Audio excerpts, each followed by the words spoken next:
It's about time Ryan Day finally decides to start or announce publicly who's announcing. You can go through and look at various websites, look at, various, beat writers and reporters who has a touch or a tone on Ohio State and get an idea. But Coach Day finally made it official. Josh Fryar is going to start at right tackle for Ohio State. It's been reported that he was in a battle.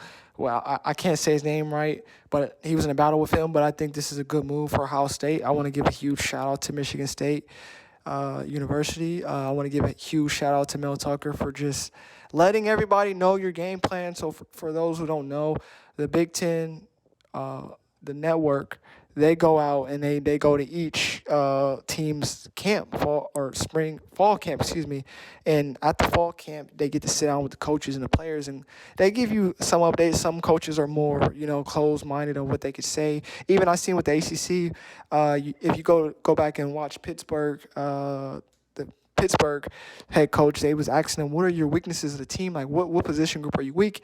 He's like, oh, you're trying to tell my opponents. I think we're strong at every position is the response you should have. You shouldn't be so upfront with that particular conference network saying where we're weak at. Mel Tucker did the exact opposite. The Big Ten conference went to him and said, what have you done? What have you changed? What is you doing? Basically getting a sit down. He forgot the cameras out. He's like, you know what? We recruited a lot of big guys. We got a lot of big guys from the transfer portal. We're looking for 6'5", 6'6" guys. If you look at our offensive line, we look at our defensive line, we're looking at guys at 6'3", 6'4", 6'5". Well, thank you. Ohio State got a guy, Josh Fryar, who's 6'6", can definitely move the needle. So if Mel Tucker thinks he's going to come, I believe they come to Columbus this year, and he's going to come to Columbus this year, or we go on the road. I haven't looked. I can't remember the schedule off the top of my head.